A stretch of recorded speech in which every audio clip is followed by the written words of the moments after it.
Hi, I'm Jacqueline Hellyer, and we're about to talk about a very important topic, and that's how to get her in the mood. Pay attention, guys, because this information really is secret men's business and can make the biggest difference between you being a mediocre lover and being a truly great lover. Now, the thing is, there is quite a difference between men and women's libidos. You may have found early on in a relationship that it was much more equal. You know, you're falling in love, and every time you think about your new partner, your new lover, you get very excited. There's a lot of anticipation and a lot of desire. The sex is very hot, it's very immediate, it's very physical. But over time, generally, and particularly for the women, the immediacy of the desire fades. For men, it does tend to stay quite strong. Men, on average, do have a stronger libido. You know, you think about sex, you get an erection, you're like, I need some sex. For women, it's not the same. For a start, women don't think about sex as much. And it's pretty rare that a woman goes, I'm lubricating, I must need some sex. So why is this? Well, modern science has been studying it, and there are differences in hormones and so forth. But really, modern science is still pretty perplexed about what women's libido is all about.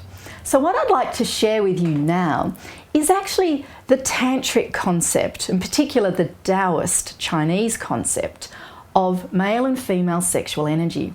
Because I think this sheds a lot more light onto the discrepancy between male and female sexual desire than anything that modern science has managed to come up with. Now, what they say, and I have to say the Chinese studied sex as both an art and a science for hundreds, if not thousands of years. They know what they're talking about. What they say is that men's sexual energy is like fire, all right? It arouses very quickly. It heats up very quickly. It burns strong, but then it extinguishes very rapidly and quickly as well, okay? Women's sexual energy is more like water. It takes a long time to heat up. But once it does heat up, it can boil and boil and boil and boil, all right? So if we think about an interaction, a sexual interaction between a man and a woman, and I'm talking in generalizations here, okay? The man uses his more immediate, his fire energy, to arouse the woman's water energy, okay? So basically what we're saying here is that the man brings a lot more energy into the sexual act, and then it's his role to use that energy to help arouse the woman. If we look at sex as two parts, the desire and then the response, then we can say that yes, the man's sexual energy in the desire phase is stronger, but potentially the woman's response is far greater. And in fact, the tantrics say that the woman needs to be highly aroused to release a huge amount of energy that nourishes both of them. Okay, so what we've got is this wonderful dynamic interaction of the man with his fire energy and the woman with her water energy. Now the thing is that we both have male and female energies within us. So there's times where the woman's got more than the man, and certainly within a really good sexual encounter, you'll be going between one and the other, yeah? But just in terms of a general concept about why there is this difference in libido, and in fact that it's not wrong or unnatural for a woman to have a low libido. In fact, it's kind of normal, and it's the role of the man, and her as well, to get it going once you start the sexual act. So guys, how do you use this fire energy to get your woman's water heated up? You don't want to start a sexual encounter with icy cold water. You want it to be at least tepid, okay? Now, the way you do this is to understand that sex starts way before you get to the bedroom. In fact, in a way, the foreplay never stops. Think about it. The very first encounter you have with your partner, right when you wake up in the morning, how do you look at her? How do you smile at her? How do you kiss her?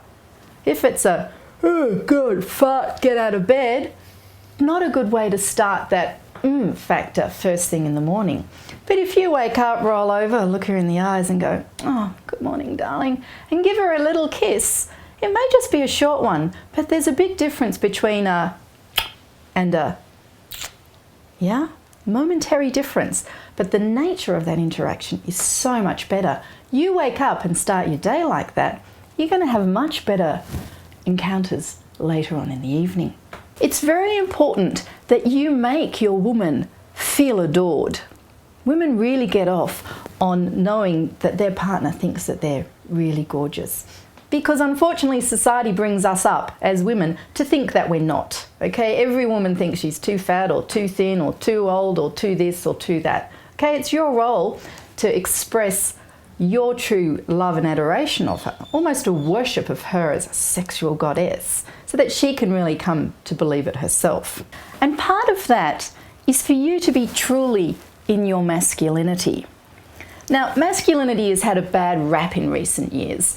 You know, no one wants their man to be some kind of arrogant macho shit. That's not good, not a turn on. There's an element of the bad boy that's a turn on, but not on an ongoing basis.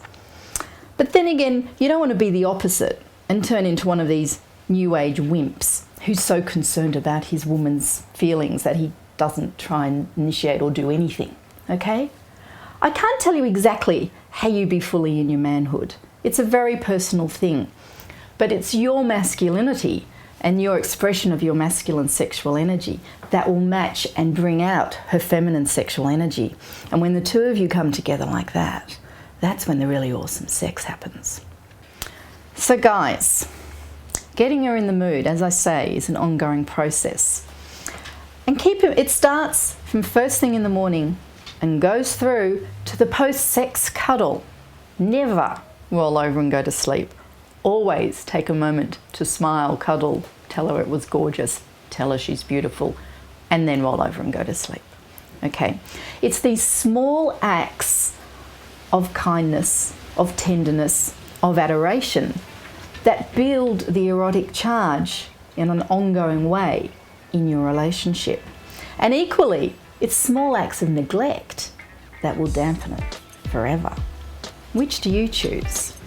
Remember, it is your choice. It's all about living life as foreplay and infusing your life with small acts of oomph.